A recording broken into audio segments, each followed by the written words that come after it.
Shalom Bacha, que je vous protège, je vous donne la santé. Aujourd'hui, ce cours-là, il est très important parce que il y a beaucoup de questions qu'on se pose sur Yitzhak Avinu qui a voulu bénir Esav. On ne comprend pas. Yitzhak Avinu, il sait que Esav c'est un rachat. Depuis le ventre à sa mère, Esav, il est rachat. Vous savez qu'est-ce que Haramim disent? Que Esav, il est sorti du ventre de sa mère, il a déchiré toute la matrice de sa mère pour ne pas qu'elle ait d'autres enfants. C'est de la folie. Pourquoi? Parce que Esav, il voulait dominer le monde entier. Et il ne voulait pas un autre frère qui va dominer avec lui le monde. C'est de la folie. Et Esav, il a fait tellement du mal pendant toute sa vie. Il a volé, il a tué, il a violé des femmes. Il a fait les plus grosses bêtises du monde en plus. En plus, il s'est marié avec des femmes de Canaan, des femmes qui faisaient l'idolâtrie, des femmes que, à cause de l'idolâtrie qu'ils faisaient, ils brûlaient pour l'Abodazara, pour l'idolâtrie. Alors, la fumée, à cause de la fumée, Yitzhak Avinu est devenu aveugle. Il ne pouvait plus supporter. Et malgré tout, Yitzhak Avinu, il a pris une grande patience pour ne pas se débarrasser de Esav. Alors que, on a vu que Sarah Imenu, lorsqu'elle a vu que Ishmaël, il n'allait pas dans le bon chemin, elle a dit à Abraham Avinu, allez, il faut la renvoyer, elle et sa mère. Et Abraham, il avait de la peine de le faire, et Hachem, il a dit à Abraham, écoute ce que Sarah te dit. Abraham Avinu, il n'avait pas le choix, il a écouté Sarah Imenu. Mais je ne comprends pas. Yitzhak Avinu, il voit son fils qui fait les plus graves bêtises du monde. Il ne le jette pas, il le laisse, et Yitzhak, il lui faisait un grand kavod. Yitzhak toujours il discute avec lui. Et Esav, il montait à son père. Il raconte des bêtises, soi-disant la Torah. Et Yitzhak, il faisait semblant qu'il comprend, qu'il écoute. Yitzhak Avinu, il lui a jamais fait de reproches. Au contraire, toute la vie d'Yitzhak, il a essayé de rapprocher Esav dans le bon chemin. Si on réfléchit un peu, la Torah est dit que Yitzhak, il aime son fils. Quoi? Il aime ce qu'il faisait? Non. Mais il disait peut-être, lorsqu'un papa il donne l'amour à son fils, peut-être un jour le fils il va dire, par rapport à mon père, je veux devenir un homme correct. On a vu que Yitzhak Avinu, il ne s'est pas occupé de Yaakov Avinu. Yitzhak, il avait deux enfants, Esav et Yaakov. Parce que Yaakov était à la yeshiva, il était capable, il était sage, il était toujours avec sa mère, en train d'étudier la Torah, tout seul. Il allait à la yeshiva, jusqu'à l'âge de 66 ans. Yaakov, on n'entend pas parler de lui. Il était sage. Mais à Esav, c'était le bruit. Tout le temps, les plaintes. On vient chez Yitzhak, Esav nous a volé, Esav il a tué un de mes enfants, Esav il a fait ça, Esav il a violé ma femme, Esav il a fait ça. Et à Yitzhak Avinu, toujours, il avait l'espoir qu'un jour, il va faire teshuva. À tel point qu'un jour, Yitzhak Avinu, il a décidé de bénir Esav. Il a dit, je vais te faire une bracha devant le bon Dieu. Et Hachem, il va écouter ma bracha. Mais à une condition. apporte-moi de la chasse. Apporte-moi du kasher. Apporte-moi du kasher. Je sais que tu m'aimes. Alors si tu m'aimes, ne m'apporte pas n'importe quoi. Apporte-moi quelque chose de kasher. Je sais que tu sais viser. Je sais que lorsque tu prends l'arc et tu jettes une flèche, avec la flèche, tu coupes la gorge. Bien. Alors, aiguise bien la flèche. Aiguise bien le couteau. Et ça, vous connaissez les lois de la shhita. Sinon, son père il n'aurait pas demandé de lui apporter de la chasse. Regardez, mes amis. Alors, moi, je vous pose une question. Comment Yitzhak Abinu, avec tout ce qu'il sait sur Esav, maintenant Esav il a 66 ans, marié, avec des enfants qui ne sont pas dans la Torah, Esav c'est un gangster, tout ce que j'ai dit sur lui, on ne peut pas imaginer. Et non seulement qu'il y a Yitzhak, il l'aimait, il l'adorait, avec tous ses défauts, mais maintenant il veut lui donner la meilleure bracha du monde. Pourquoi tu ne fais pas la bracha à Yaakov? Non, Yaakov, le bon Dieu va le faire la bracha. Moi, celui-là, jamais le bon Dieu va le faire la bracha. Moi, je veux le bénir. Regardez comment Yitzhak il aimait. Et il avait toujours un espoir. Toute la vie de Yitzhak Abinu, c'était peut-être un jour, Esav, il va faire teshuva. Il n'a pas perdu espoir. Peut-être. Et à la fin, il a dit, bon, peut-être maintenant, le dernier espoir, je vais lui demander qu'il m'apporte de la chasse. Il va m'apporter de la chasse. Et la chasse, c'est lorsqu'on va faire la chasse, on est concentré à la chasse. Vous savez, un chasseur, il est concentré, il regarde s'il y a des pigeons, il cherche le bélier, il cherche le cerf, il cherche. C'est dans la forêt. La chasse, c'est le silence. Un chasseur ne fait pas du bruit, il ne crie pas. Il va en silence, il cherche.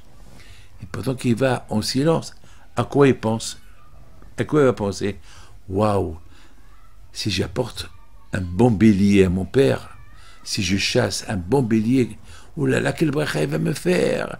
Il va me faire la bracha devant le bon Dieu! Oh là là! Alors Yaakov, Yitzhak Abinu, il a commencé à réfléchir. Peut-être, lorsqu'Esav va commencer à réfléchir, il va faire teshuva. Il va prendre des bonnes résolutions.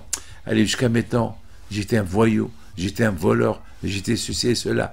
À partir de maintenant, ça y est, je vais faire une grande teshuva. Ça y est, les bêtises.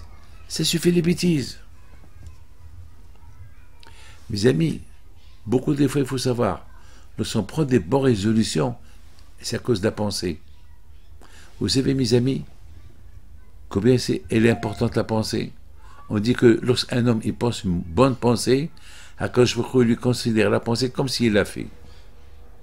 Un homme qui dit, tiens, demain je vais me lever pour la synagogue, demain tôt, il ne s'est pas réveillé. Eh bien, Akadosh Baruch Hu va lui donner la récompense comme s'il s'est levé tôt. Un homme qui dit, demain, si Dieu veut, je vais donner 1000 shekels, 1000 euros à la tzedaka. Le premier venu, je lui donne, et personne n'est venu. Toute la journée, il a trouvé aucun pauvre à qui donner. Eh bien, Akadosh Baruch Hu lui considère comme s'il a donné.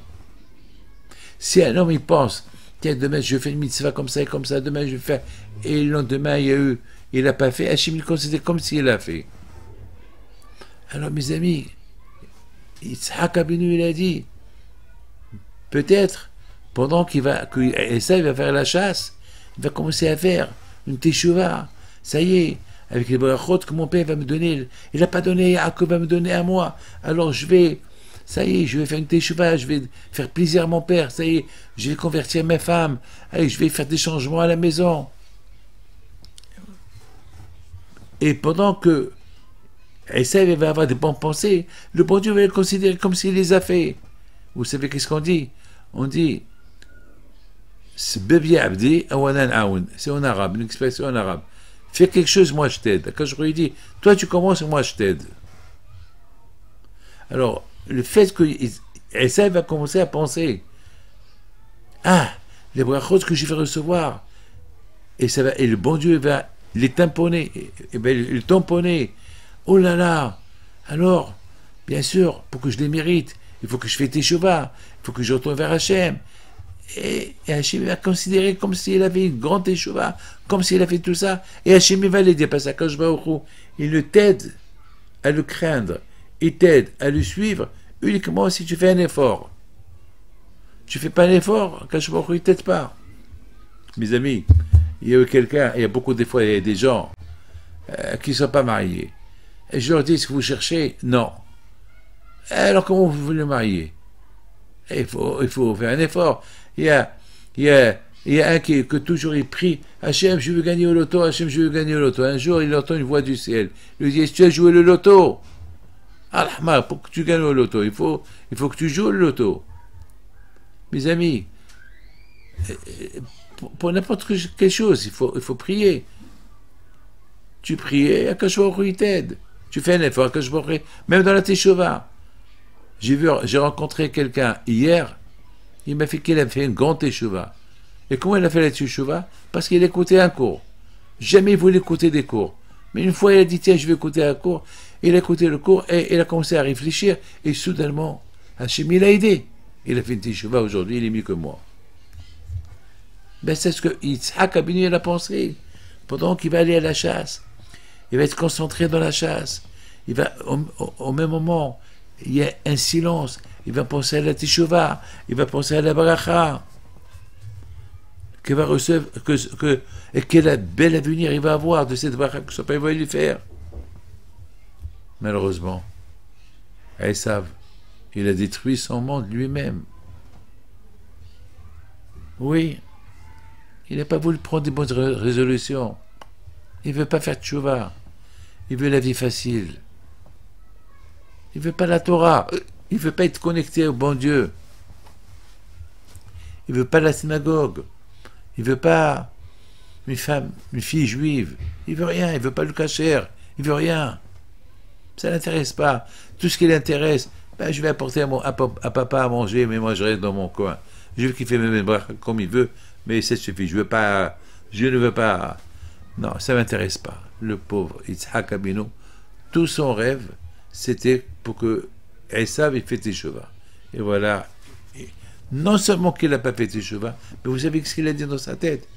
Ben, je vais chercher à apporter un bon rôti à mon père, de la chasse, comme qu'il aime. Et je vais faire le shita comme qu'il aime. Et je vais la cachériser la maison, la viande comme qu'il aime. Et je vais lui faire un bon repas comme qu'il aime. Mais je reste dans ma position. Je voudrais pas d'honneur. Beaucoup de fois, ça m'arrive que je vois des gens qui ont beaucoup de problèmes. Et je leur demande, alors il faut faire ceci, mettez les tefilines. Et qu'est-ce qu'ils me répondent? Non, je peux pas vous promettre. Alors je leur dis quoi? Le bon Dieu vous voulez qu'il vous donne et vous donnez rien au bon Dieu. C'est pas, ils veulent pas. Vous savez, jamais j'oublierai. Une fois, j'ai donné un cours de Torah sur l'importance de faire attention à ne pas parler de la médisance, la shonara, et je vois un monsieur qui se lève et il sort. Alors je l'ai rencontré, je dis pourquoi tu es sorti? Il m'a dit parce que je ne pouvais pas écouter ton cours parce que c'est pas possible que je ne parle pas sur les autres. Je ne peux pas. J'ai dit mais tu sais c'est dangereux, c'est péché. Il dit je sais, mais on peut pas me demander ça. C'est impossible. Mes amis, malheureusement, avant d'accuser Esav, il faut que nous aussi, on se mette dans le banc des accusés. Parce que nous aussi, beaucoup de fois, on se comporte comme Esav. Bémet, hein? Parfois, on se comporte comme Esav.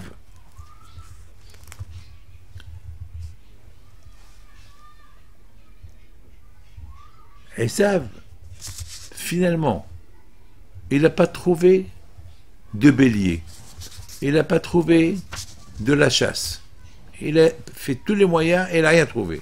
Alors lorsqu'il est retourné, qu'est-ce qu'il a fait à son père? Il faut une bracha. Il ne va pas retourner les mains vides. A priori, c'est mieux qu'il retourne les mains vides. Mais lui, il n'est pas retourné les mains vides. Il a trouvé un chien, il l'a tué. Il a pris la tête du chien. Il lui a enlevé le poil. Il l'a mis au four. Il a mis un peu de loubia. Il a fait un peu de pommes de terre. Une ratatouille. Il a apporté à son père. Papa, lève-toi. Voilà le repas que je t'ai apporté. Voilà la chasse. Ma boule. Mais t'as pas peur d'apporter ça à ton père? Ben, Esav, malheureusement, Esav, il vivait dans la contradiction. D'un côté, il aime son père, et de l'autre côté, il veut donner à son père du tarif, quelque chose qui n'est pas cachère, et quelque chose de dégoûtant, quelque chose de tamé. C'est comme ça que tu aimes ton père. Il vit en contradiction avec soi-même. Il veut les bénédictions, il croit dans les bénédictions, mais voilà ce qu'il veut faire à son père.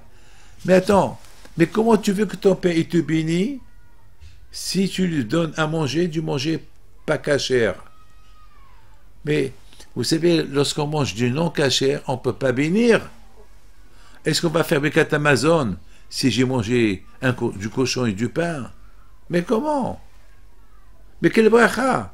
Vous savez, mes amis, beaucoup des fois, malheureusement, lorsqu'on parle de la shonara et lorsqu'on mange du taref, la prière, elle ne monte pas chez le bon Dieu. Il faut avoir la bouche sainte. Cette bouche avec laquelle tu pries au bon Dieu, il faut qu'elle mange que des choses cachères.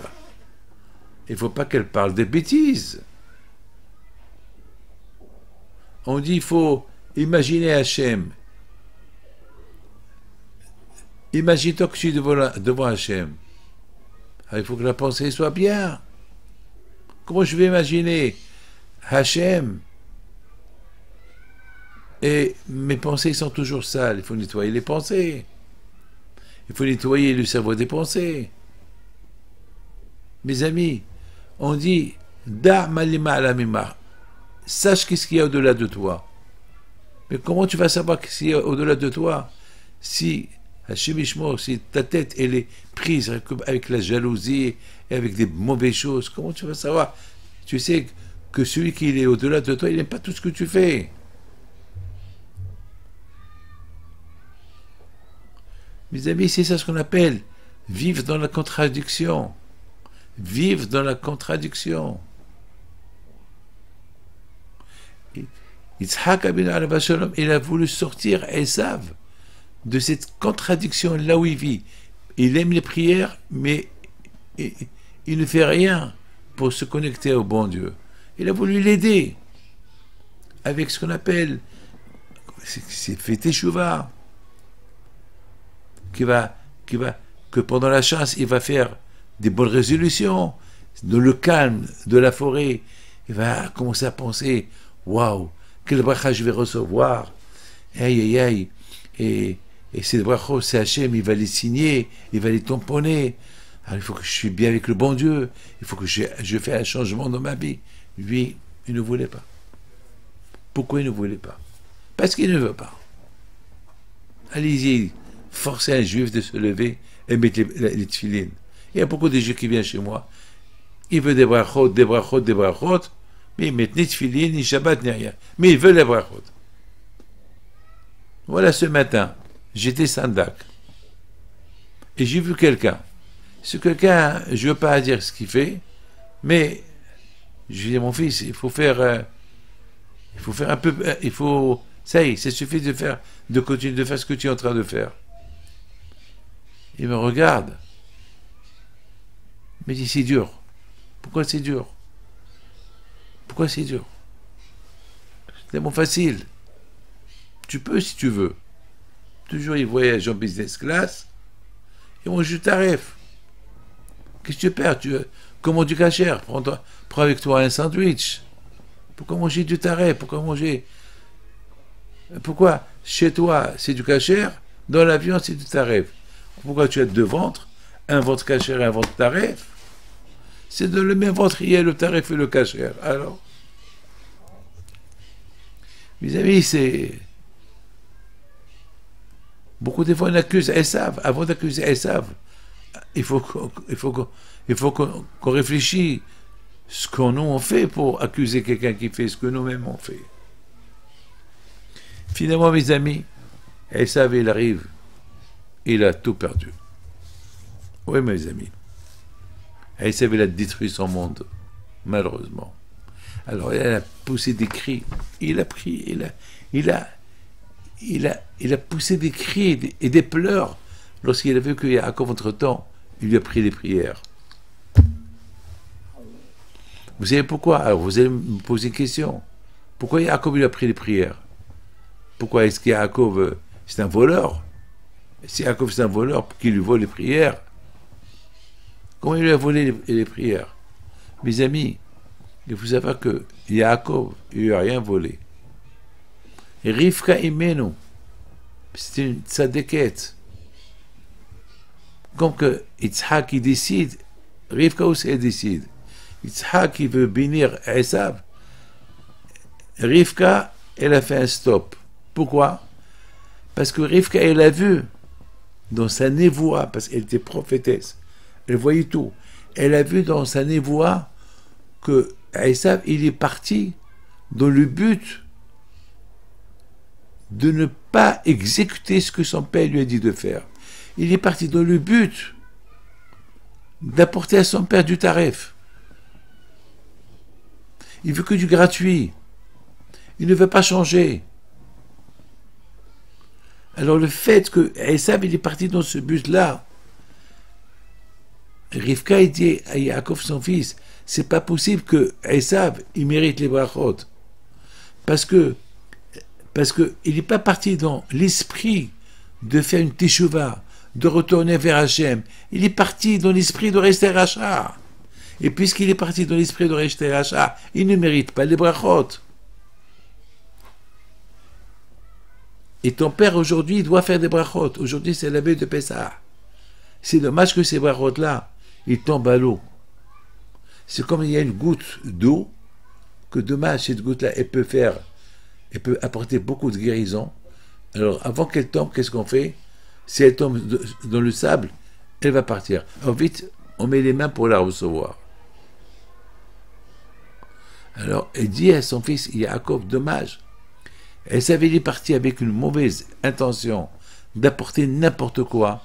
Et finalement, petit va apporter que du non-cachère. Et même s'il apporte le cachère, le fait qu'il est parti avec ses idées sales, donc, ça va contaminer même le cachère, et dommage, cette bracha, elle va partir comme ça en l'air. Vous savez qu'est-ce qu'on dit? Qu'une femme qui est enceinte, c'est mieux, il ne faut pas qu'elle voie du non-cachère. Pourquoi? Parce que tout ce qui est non-cachère, il y a la tombe assure. Et voir quelque chose qui n'est pas cachère, ça peut infecter le bébé. Alors il faut éviter, ne pas voir. Vous savez, les yeux. Nous, dans la rue, on n'a pas le droit de voir ce qu'on n'a pas le droit de voir avec les yeux, pour ne pas qu'on a des mauvaises idées. Vous savez, un jour j'étais en train de recevoir les gens, et il y a une femme qu'elle rentre, comme toutes les femmes, elle me dit, Monsieur le rabbin, pourquoi vous ne me regardez pas? Parce que vous savez, je reçois les gens, je regarde à gauche, à droite, je ne fixe pas mes yeux sur une femme. Même si je regarde la femme, mes yeux ils sont bas ou ils sont à gauche, à droite. La femme elle croit que je la vois, mais moi j'évite. Je n'ai pas le droit de voir les femmes. Et une femme elle m'a dit comme ça, pourquoi tu ne me regardes pas? J'ai dit, madame, c'est péché. Alors elle me dit, mais vous me faites honte. Une femme, Utsara. Je dis, qu'est-ce que vous voulez, madame? Vous voulez que je vous voie? Elle me dit, oui. Je dis, vous savez, madame, que j'ai des problèmes dans les yeux. Mais des problèmes. Et là, vous voulez discuter. Parce que j'ai dit, madame, s'il vous plaît, on arrête la discussion. Quelle est la raison de votre visite? Sarah, il est fort. Ne croyez pas que peux combattre le Yitzhara. Mais, bon, Hachem, si toi tu fais un effort, que je me t'aide. Et Esav, il voulait même pas faire un effort. Alors que je ne l'a pas aidé. C'est ce que Rivka, il a dit à Yaakov, son fils. Esav, ton frère, est parti apporter de la chasse sans effort. Il est parti pour apporter même du taref. Et s'il trouve du kasher, ce kasher-là, avec les idées qu'il a dans sa tête, il va devenir taref et dommage. Et les brachot qu'il va recevoir, ils vont tomber à l'eau. Alors toi, tu prends la bracha. Mes amis,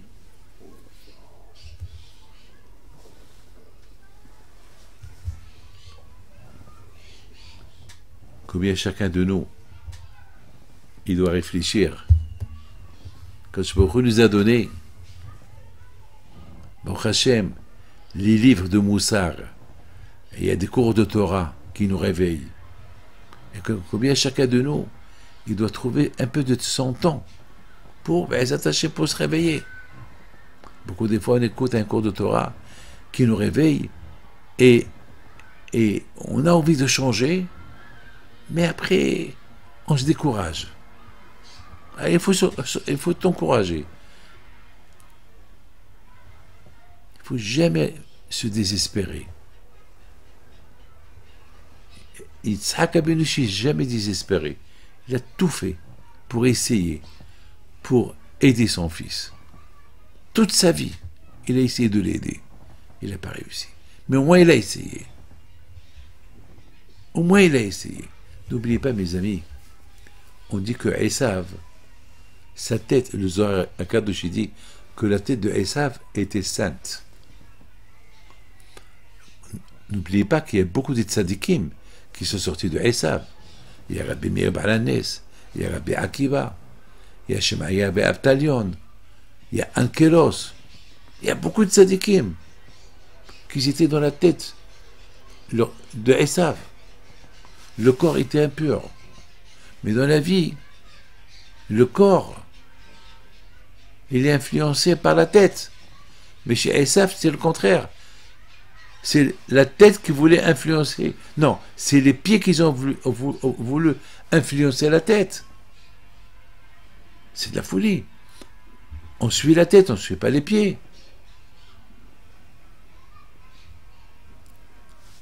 C'est ça malheureusement. Esav. C'est pour ça que c'est écrit dans le prophète que Hachem détestait Esav. Pourquoi Hachem détestait Esav? Parce qu'Esav, il avait tout pour être un tzaddik. Il avait déjà la tête qui avait là-bas beaucoup des neshamot, des grands tzaddikim dans sa tête. Il avait un papa qui était tzaddik et qui l'aimait. Il avait un frère Yaakov qui l'aimait. Il avait Rivka, elle l'aimait. Il avait Abraham Abinu, il avait Sarah Abinu. Il avait toutes les qualités pour être un grand tzaddik. Et lui, il a choisi que le mauvais chemin. Il a eu la chance de faire une grande teshuva lorsque son père lui dit: mon fils, aujourd'hui, ce soir, tu vas avoir la meilleure bracha du monde, mieux que Yaakov. Apporte-moi de la chasse. Et pendant que tu me l'apportes, réfléchis. Toutes les brachot que tu vas recevoir. Et lui, qu'est-ce qu'il a fait? Au lieu d'aller apporter la chasse et réfléchir tout le bonheur qu'il va recevoir, à quoi il pense? Eh ben, je veux le bonheur gratuit. J'apporte de la chasse à mon père. Ce que je trouve, je lui apporte. Et si je ne trouve pas, je lui apporte un cochon. Je ne trouve pas le cochon, ben, je vais lui apporter des insectes. Je vais lui apporter... Elle a fait lui apporter la tête d'un chien. C'est la folie. Alors, comment un homme qui aime son père et qu'il a un monde à gagner, il perd tout pour... Je ne comprends pas. Mes amis, c'est ça l'être humain. L'être humain peut tout perdre. Vous savez, je vous raconte une histoire, une belle histoire que j'ai lue. Il y avait une fois un roi qui a demandé que si on me donne un bon conseil, comment gagner la guerre, celui qui me donne le conseil, et si je gagne la guerre, je lui donne 1 heure à rentrer dans mes coffres et qui prend tout ce qu'il veut de mes coffres. Il y a un monsieur qui est venu, il lui a donné une très bonne idée, il a gagné la guerre, le roi, il lui a dit, mais toi, j'ai accompli ma promesse, tu rentres dans mon coffre, tu prends ce que tu veux. Mais après, le roi, il avait de la peine, il a dit, il va me vider le coffre. C'est bon, mais je ne peux pas dire non, je suis le roi, j'ai promis. Alors, il y a son conseiller lui dit, vous savez, Majesté, que ce monsieur-là, il aime la musique. Il aime beaucoup la musique. Voilà ce qu'il aime. Il aime cette musique, il aime cette musique. Alors, mets à côté du coffre, avant qu'il rentre, mets-lui cette musique. Peut-être il va perdre son temps en écoutant la musique, après il va dépasser le temps. Il a dit, super. Alors,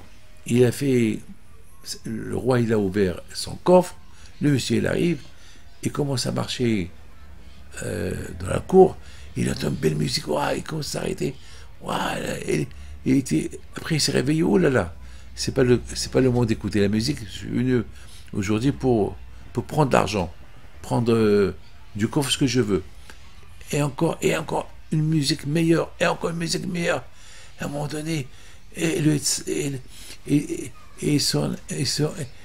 sa tête et son corps, ils étaient attirés par la musique. Il s'arrête. À un moment donné, il arrive au coffre. Il veut prendre quelque chose après qu'il a pris un petit diamant. Et il y a quelqu'un qui lui dit, monsieur, l'heure est passée. Attends, mais je viens d'arriver. L'heure, elle est passée. Mes amis, c'est ça le Yetzirah. Le Yetzirah, il ne donne pas le temps à réfléchir. On vient dans ce monde-là pour une raison. Au lieu qu'on accomplisse la raison pourquoi on est venu dans ce monde-là, on écoute le Yetzirah, jusqu'à que la vie elle passe. Et finalement, on a pris avec nous avec une petite chose. Malheureusement, c'est ça, Esav. Esav, il avait tout pour gagner. Mais sa tête, il était dans la chasse. Sa tête était dans les femmes, les bêtises. Jusqu'à qu'il ne s'est pas donné un temps pour arriver à une bonne fin. Et à la fin, il est resté le même Esav. Mes amis, voilà comment on comprend cette belle histoire de Yaakov et Esav. Et combien chacun de nous, il doit savoir que pour réussir dans la vie, il faut qu'il se donne un laps de temps pour lui-même. Et oui, on pense toujours à notre corps. Donner au corps, et la main elle veut une montre, et la tête elle veut, et le corps il veut un costume, et je veux à ça, et... Attends, mais pense à toi, à ton côté spirituel. N'oublie pas que chacun de nous, il a le côté matériel, il a le côté spirituel. Alors très bien, tu gâtes le côté matériel, très bien. Attends. Et le côté spirituel, bon, on a des femmes, nos enfants, nos petits-enfants, l'argent, la maison, on aime tout ça. Mais est-ce qu'il n'y a pas une place pour Hachem? Il n'y a pas une place pour après son bateau là-haut? Parce que tout ce que tu as là, tu les laisses là. Alors que tu vas trouver là-haut? Pour ceux qui croient qu'il y a là-haut. Pas tout le monde croit. Tout le monde croit. Mais ils ne font rien pour avoir quelque chose là-haut. C'est ça le problème. Tout le monde croit. Mes amis, il faut nous donner un peu de temps. Et ça n'a pas le temps. Aujourd'hui, malheureusement, on n'a pas le temps avec l'Internet, avec TikTok, Twitter, avec les iPhones, avec tout ça, chimichemort, les médias. Il n'y a plus de temps, rien. Même pour la femme, pour les enfants, on n'a pas le temps pour eux. Vous voyez aujourd'hui, tout le monde avec son téléphone à la main. Tout le monde est marié avec son téléphone. Tout le monde est marié avec son iPhone. Tout le monde est marié, tout le monde regarde. Il n'y a plus de temps. La prière, regarde partout. Maintenant avec la main, c'est tout. Au lieu de tourner les pages de la Gemara pour étudier, pour faire la prière, et voilà, et vite fait. rouler les messages, rouler avec sur l'iPhone. Ce téléphone, tu l'auras pas plus tard. Tu vas le laisser. Après 120 ans, mais alors? Ben c'est ça, Esav. Yaakov. Yaakov Ishtam. Yoshev Halim. Yaakov, il a pris sa vie au sérieux. Il sait pourquoi il est venu dans ce monde-là. Et il a reçu tout. Il a gagné tout. Il a gagné ce monde. Et il a gagné l'autre monde. Je termine avec une belle histoire. Il y a un monsieur Gabay qui m'a raconté à New York. Il m'a raconté une belle histoire. Il m'a raconté qu'une fois, il avait perdu sa carte bancaire et il ne se rappelait plus du numéro. Il se rappelait du code. Il se rappelait du code. Donc il a trouvé la carte, mais le code, il ne se rappelle pas du code. Il dit, aide-moi, que les numéros que je vais faire, ça va être les vrais. Je ne rappelle pas. Et elle dit, et l'argent il sort. Il me dit, Rabbi David, j'ai rien compris. J'ai prié. Il me dit, Rabbi David, je peux vous dire une chose. Grâce à Dieu, il ne me manque rien du tout. Je ne suis pas riche. Mais chaque fois que j'ai besoin de quelque chose, j'appelle le zéro de Rabbi Pinto. Et Hachem, il m'aide. Mais bon, Hachem, je lui ai dit, mon fils, tu fais la prière? Bien sûr. Tu étudies un peu? Bien sûr. Voilà. C'est ça, Yaakov. Yaakov n'a pas besoin d'être à l'Yeshiva toute la journée. On peut aller travailler, on peut vivre, on peut prendre des vacances, on peut avoir une belle voiture, une belle maison, des beaux habits. Il n'y a pas de problème. N'oublie pas Hachem. C'est tout. Dans ton programme, il faut qu'il y ait Hachem. Ne sois pas comme Esav. Que Esav, dans son programme, il n'y a pas Hachem. Dans son programme, il n'y a pas Hachem. Il n'existe pas. Il veut des brachot de son père. Mais attends, mais ton père, il va te bénir avec l'aide d'Hachem? Non, ne parle pas d'Hachem. Beaucoup de fois, ça m'arrive que je dis aux gens, faites ça pour Hachem. Et le bon Dieu, non, ne parlez pas d'Hachem. Alors, je leur dis, comment vous voulez que je fasse la bracha? Mais soyez un peu normal. Moi, je suis pas quelqu'un qui donne des brachot. C'est Hachem qui donne, pas moi. En conclusion, qu'est-ce qu'on peut retenir de tout ce que nous avons dit sur l'amour qui portait Yitzhak Abinu à Esav et à la fin, tout ce que Yitzhak s'est investi au niveau spirituel sur Esav son fils, tout est tombé à l'eau. En conclusion, Yitzhak il dit à Yaakov, mon fils, maintenant va chercher une femme. Tu es âgé, tu as 77 ans, c'est le moment de te marier.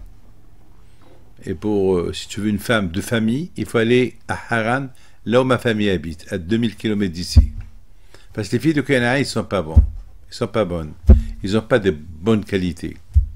C'est vrai, les filles de Haran, ils sont idolâtres. Peut-être ils ne sont pas croyantes, mais au moins ils ont des bonnes midotes. Dans la vie, il faut chercher une fille qui a des bonnes qualités. Il ne faut pas chercher la beauté. La beauté, c'est pour tout le monde. La richesse, c'est pas éternel. Il faut chercher des bonnes qualités sur une femme. Bien sûr, il y a des gens qui cherchent, je veux une belle femme, je veux une fille riche, je veux... Non, tout ça, c'est bidon. Bien sûr, si tu as toutes ces qualités, si tu as une belle femme, et elle est riche, et des bonnes qualités, c'est encore mieux, c'est bien. Mais sinon, il faut chercher une femme de bonne qualité. Et surtout, une femme qui a l'émouna, la foi. C'est ce qu'il faut chercher chez une femme. Mes amis, Yaakov Abinu écoute son père. Il quitte sa ville natale, il va à Haran pour se marier avec une fille de sa famille. Ah, maintenant, Esav, il entend ça. Donc maintenant, Esav, il a fait déjà pas mal de bêtises jusqu'à maintenant. toute sa vie, 77 ans de sa vie, tuer, violer, faire des bêtises et faire semblant c'est un bon monsieur, et c'était que l'hypocrisie. Son père, il lui a donné l'amour, il lui a donné tout, il l'a gâté, il a mis mamache, il a mis à un niveau très élevé, il lui a donné l'importance pour que peut-être un jour, Esav va faire teshuva. Et à la fin, il lui dit, mon fils, maintenant tu as 77 ans, moi je suis vieux, maintenant écoute ce que je te dis, apporte-moi de la chasse. Et je vais te faire la meilleure bracha du monde. Toutes les brachot du monde, ils veulent pas, ça vaut pas la bracha que je te fais maintenant. Alors tu m'écoutes. Et Esav, il écoute son père, il dit, papa, je fais ce que tu veux. On a posé une question. Comment Yitzhak, il veut donner la meilleure bracha du monde à son fils Esav, qu'il est rachat, qu'il est voyou. On a dit peut-être, si Yitzhak Avinu, il a pensé peut-être, au moment qu'il va aller à la chasse, dans la tranquillité, dans le silence, dans l'itboudidout, dans la, comme il dit Rabbi Nachman Breslev, il dit que celui qui va avoir la crainte de Dieu, qui fait itboudidout, qui va quelque part dans la nature, et il voit la belle nature que le bon Dieu a créée, et peut-être là il va faire teshuva. Dans la nature, on fait teshuva. On pense, on voit le calme. Alors, comme il a pensé peut-être, dans la nature, il va chercher un bélier, il va chercher de la chasse, un oiseau, je ne sais pas, quelque chose il va se prendre un bœuf, une vache, je ne sais pas quoi. Et entre-temps, il va faire teshuva. Waouh, quel bracha je vais recevoir. Si j'apporte la chasse à mon père, je vais recevoir le gros lot que personne n'a gagné dans le monde, c'est moi qui vais le gagner. Waouh, merci Hachem. Peut-être il va faire teshuva. Mais on a dit que Esav, il vivait dans la contradiction. Il croit, il ne croit pas. Au lieu d'aller pour exécuter les ordres de son père, il est parti pour porter n'importe quoi. Si je trouve un bélier, un mouton, une chèvre, un cerf, un chevreuil, je l'apporte. Si je trouve pas, ben je m'en fous. Et pourquoi faire la chasse? Ce que je trouve, je prends, je tue et j'apporte à mon père. Alors là, il a fait une bêtise. Là, comment voulez-vous que la bracha de Yitzhak elle va être exécutée si Esav il ment à son père? Bon. Maintenant, entre-temps, Yaakov a pris ses prières. Maintenant, on a cru que maintenant, Esav, qu'il voit qu'il a perdu la bracha de son père, parce qu'il n'a pas porté la chasse, il a porté la tête d'un chien à son père. C'est ça le repas cachère que tu apportes à ton père. Au lieu que maintenant il fait teshuva, son père est en colère contre lui, il ne veut pas le bénir, rien du tout. À la fin, il lui a fait une bracha comme ça. Au lieu que maintenant il fait une grande teshuva, eh ben, qu'est-ce qu'il dit? Ben, je vais tuer mon frère. C'est comme ça que tu fais teshuva. Tu as déjà fait cette faute. Au lieu que tu réfléchis, tu fais heshbon hanefesh, au lieu que tu fais une prise de conscience, oh là là, qu'est-ce que j'ai perdu, voilà. D'ailleurs, il a tellement crié, il a de la peine, à quoi il pense? Il pense tuer son frère. Vous savez ce que nos sages disent? Il a même pensé tuer son père. Il a même pensé tuer son père Yitzhak. Vous vous rendez compte? Toute l'amour qu'il avait pour Yitzhak, mais il veut le tuer. Pourquoi? Parce que dans sa tête, il m'a trompé mon père. Mais comment il t'a trompé? C'est toi qui l'as trompé. Réfléchis un peu. Tu vis dans la contradiction totale. Le faux, tu le rends vrai, et le vrai, tu le rends faux. Réfléchis un peu, mais t'es fou.